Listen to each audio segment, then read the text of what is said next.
every American citizen that we're in this together. Explain how we would sacrifice our values specifically by being divided. Well, look, if we start engaging in the kinds of proposals that we've heard from Mr. Trump or some of his surrogates like Mr. Gingrich, where we start suggesting that we would apply religious tests to who could come in here, that we are screening Muslim Americans differently than we would others, then we are betraying that very thing that makes America exceptional. And that, by the way, has helped to insulate us from some of the worst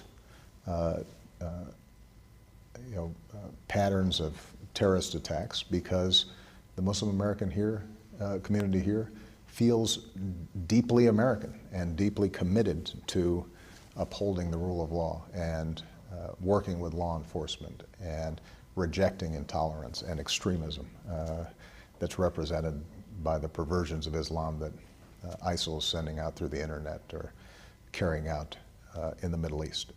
But that requires leaders, political leaders, religious leaders, business leaders, all of us, to send a very clear signal that we are not going to be divided in that fashion. And I think the kinds of rhetoric that we've heard too often from Mr. Trump and others is ultimately helping to do ISIL's work for us. Ultimately, helping to do ISIL's work for us. Ultimately, helping to do ISIL's work for us.